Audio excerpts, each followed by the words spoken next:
যুক্তরাষ্ট্রের ক্যালিফোর্নিয়ায় মাছ ধরতে গিয়ে নিখোঁজ হওয়ার ৯ দিন পরেও কোনো সন্ধান পাওয়া যায়নি বাংলাদেশি প্রবাসী সবুজের। সোশ্যাল মিডিয়া সূত্র থেকে জানা যায়, শেরিফ ছাড়াও অন্য আরও ৩টি ডিপার্টমেন্ট হেলিকপ্টারে যোগে কমপক্ষে ১০০ মাইল এলাকায় ডুবুরিসহ তল্লাশি চালিয়েছে। খোঁজা হয়েছে ড্রোন ও রোবট দিয়েও, এমনকি পানির নিচের মাটি পরীক্ষা করেও খোঁজা হয়েছে। তবুও কোনো আশানুরূপ রেজাল্ট পাওয়া যায়নি। তল্লাশি এখনও চলমান রয়েছে। প্রশাসন বলছেন, বিষয়টি খুবই মর্মান্তিক বলে মনে করা হচ্ছে।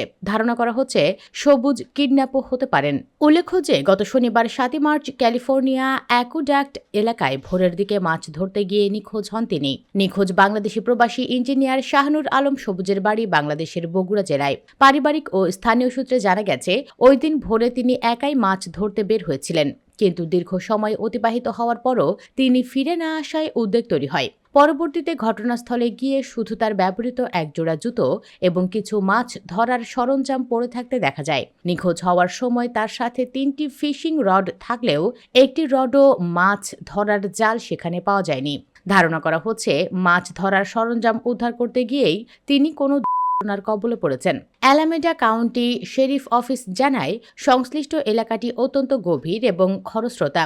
সান ফ্রান্সিসকো বে এলাকা থেকে আসা এই শক্তিশালী স্রোতের কারণে স্থানটি বেশ বিপজ্জনক। স্থানীয়দের কাছে এটি ডেঞ্জারাস বা সুইসাইডাল জোন হিসেবে পরিচিত এবং সেখানে মাছ ধরা নিষিদ্ধ।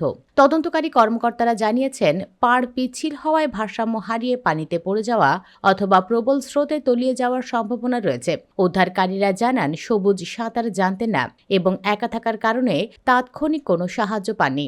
ইতিমধ্যেই অ্যালামেডা কাউন্টি পুলিশ তাদের অত্যাধুনিক বডি ডিটেক্টর ড্রোন ব্যবহার করে তল্লাশি শুরু করেছে। পুলিশের ভাষ্যমতে, পানির গভীরতা ও তীব্র স্রোতের কারণে নিখোঁজ ব্যক্তির সন্ধান পেতে ৩ থেকে ৭ দিন পর্যন্ত সময় লাগতে পারে। বর্তমানে অনুসন্ধান কার্যক্রম অব্যাহত রয়েছে। সবুজ ভাইয়ের এই আকস্মিক নিখোঁজ হওয়ার খবরে তার পরিবার ও বন্ধু বান্ধবদের মধ্যে শোকের ছায়া নেমে এসেছে।